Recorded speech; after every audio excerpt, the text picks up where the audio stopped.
You are watching Inside Casuals TV. Welcome to Insight Casual Video. Since Wi-Fi accidental invention in 1992 by an Australian electrical engineer Dr. O'Sullivan through a failed experiment of evaporating black holes and their subsequent radio waves turn out the key to Wi-Fi. Since Wi-Fi has revolutionized digital communication. Without it, our life would be somewhat different. Wi-Fi currently makes up 60% of global internet traffic. While of bad things, Wi-Fi has some issues. It takes time in varying signals. It's not always secure because your signals could travel throughout walls and can easily be picked up by someone else. Reason behind it is Wi-Fi uses radio waves to transmit data. So how do we improve technology and solve this problem? We must use something that's cheap, safe, plentiful, and robust for data transfer. The answer: light. Light is perfect because it's part of electromagnetic spectrum just like radio waves, but at much higher frequency. The waves that carry energy cycle much faster than radio waves. Light also has frequency range 10,000 times much more than radio waves, 790 terahertz, 300 gigahertz for radio waves. All the means light has capacity to transmit vastly more pulses of data in much less time than radio waves. The technology used is known as Wi-Fi technology. Let's hear more from Professor Harold Haas, founder of Wi-Fi, from TED Talks 2011. Of light bulbs installed already. So we have the infrastructure there. Look at the ceiling. You see all these light bulbs. Go to the main floor. You see these light bulbs. Can we use them for communications? And yes, what do we need to do? And there's one thing we need to do is we have to replace these inefficient incandescent light bulbs and fluorescent lights by these new technology of LED light bulbs. An LED is a semiconductor. It's an electronic device. And it has a very, very nice and cute property. Its intensity can be modulated at very high speeds, and it can be switched off at very high speeds. And this is a fundamental, basic property that we exploit with our technology. So let's show how we do that. Let's go to the closest neighbor to the visible light spectrum, go to remote controls. You all know the remote controls have an infrared LED. Basically, you switch on the LED, and when it's off, you switch it off, and it creates a simple low-speed data stream in 10,000 bits per second, 20,000 bits per second, not usable for a YouTube video. What we have done is we have developed a technology with which we can, first of all, replace the remote control by light bulb. We transmit with our technology not only a single data stream, we transmit thousands of data streams in parallel at even higher speeds. And the technology we have developed, it's called SIM-OFDM and spatial modulation. These are the only technical terms. I'm not going into details, but this is how we enabled that light source to transmit data. You will say, okay, it's nice. It's a slide created in 10 minutes, but not only that. What we've done is we have also developed a demonstrator, and I'm showing for the first time in public. In part of a talk, Harold Haas puts on pretty cool demonstration about Wi-Fi technology. He just uses a desk lamp worth $3. And what we have here is an ordinary desk lamp. We fitted in an LED light bulb worth $3, put in our signal processing technology.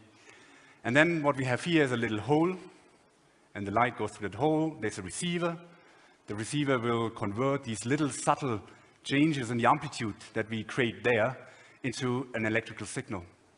And the signal is then converted back to a high-speed data stream. In the future, we hope that we can integrate this little hole into these smartphones. And not only integrate a photo detector here, but maybe use the camera inside. So what happens when I switch on that light? As you would expect, it's a light, a desk lamp. You could put your book beneath and could read. It's illuminating the space. But at the same time, you see this video coming up here. And this is a video, high-definition video, that is transmitted through that light beam. You all critical. You say, ha ha ha, this is a smart academic doing a little bit of tricks here. But let me do this.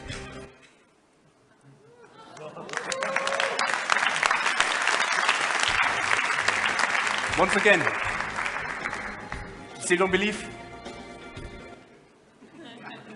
It is this light that transmits this high definition video, this bit stream. And if you look at the light, it is illuminating as you would expect. You don't notice with your human eye, you don't notice the subtle changes in the amplitude that we impress onto this light bulb. It's serving the purpose of illumination, but at the same time, we are able to transmit this data. And you see even light from the ceiling comes down here into the receiver. It can ignore that constant light because all the receiver is interested in these subtle changes. Professor Harold Haas hopes to integrate this receiving technology into phones and cameras to send and receive data at higher speed. You might be wondering to keep your lights on 24/7, 365 days. Professor Harold Haas says yes, but human eye cannot detect that's on. But the receiver too can read it. That sounds great, but actually don't work in real life. The answer is yes. Say South Korea's world record standard speed of 100 megabits per second. Wi-Fi has also been successfully tested in a commercial context. There are 1,000 offices in Estonia reported to be positively having Wi-Fi speed 1 gigabit per second, still 100 times faster than current Wi-Fi speed. So imagine this. You can walk onto any room, switch on the light, and simultaneously have internet connection 100 times faster than regular Wi-Fi. Stop there. Research at Oxford University in 2015 has published results of visible wire internet at speed of 224 gigabits per second. You will be able to download 18 movies in 1 second. In year 2019, world's first airline has successfully tested in-flight connectivity of Wi-Fi technology. Do you guys know the name of the airline? Comment below if you know the answer to this question. Now you will be thinking, what if the power goes out? If you ask me, what I think is, Wi-Fi enabled solar panels, the humongous power stored by solar panels, can be used during a power outage. So conclusion of video is, we could be seeing cheap light power internet everywhere. This could lead to Internet of Things becoming reality, where the electronic devices could communicate with each other from mobile phone. Internet of Things would also help in giving warning on structure damage on bridge. In future, Wi-Fi would revolutionize the corner of world. Anyways, that was just a quick story I brought up here. It's quite fresh because the Wi-Fi tests in real life are much successful, so it's pretty exciting stuff. Hey folks, thanks for watching. Don't forget to leave a thumbs up if you liked it. Also comment and do subscribe for updates.